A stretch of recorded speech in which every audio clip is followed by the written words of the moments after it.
first pass of the turret system has been completed. This turret only has the basic functionality of aiming at enemies, shooting projectiles, and having its parts upgraded, but more will be added in the future. Such systems include enemy detection and perhaps even resource usage. Making the turret, I learned how to use the standard Niagara particle systems and the new volumetric systems. I also learned basic usage of the meta sound system. In this video, I'll go over the current turret features, the visual and audio effects, then at the end I'll outline the next development step of the game. The turret itself is split into 4 separate part components, each component representing a core component of a turret with its own set of stats.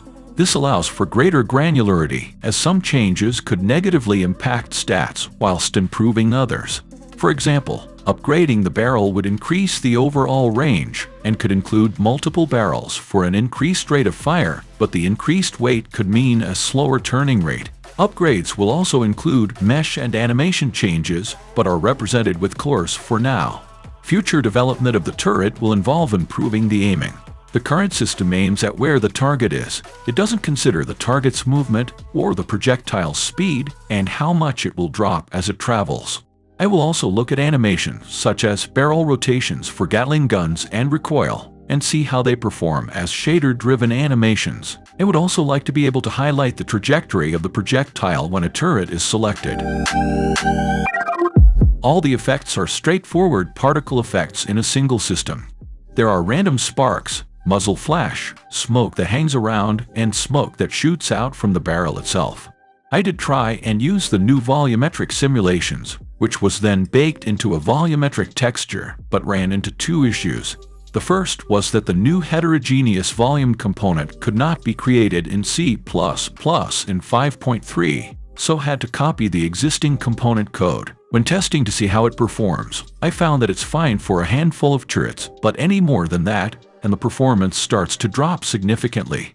So, using the same volumetric simulation, I baked a texture atlas from a side angle and used that instead. The effect still looks pretty good, but not as good as true volumetrics.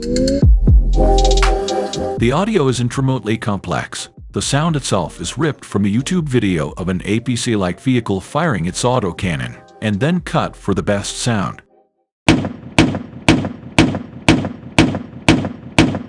It's used inside a meta sound source with a minor adjustment to pitch on each play.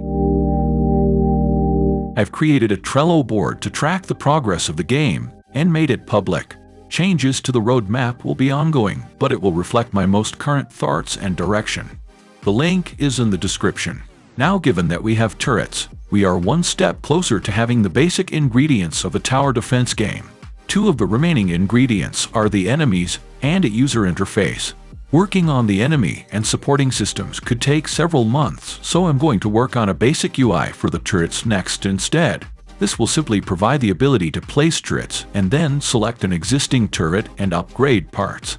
The reason that the enemies will take so long is that to have lots of enemies on the screen, calculating pathing and such, I will need to further develop my pathfinding plugin and utilize Unreal Engine's new mass system. This is Unreal's equivalent to Unity's ECS system, and is something I wish to apply to as many parts of the game as reasonably possible. This should then allow for many more turrets and enemies to be on the screen. Lastly, a big thank you to my first Patreon supporter. If you wish to support my channel and gain access to code snippets, early access to plugins, and even the game itself, you can find a link to my Patreon in the description. That's it for now. If you enjoyed this content and wish to see more, you know the drill. Till next time, thank you for watching.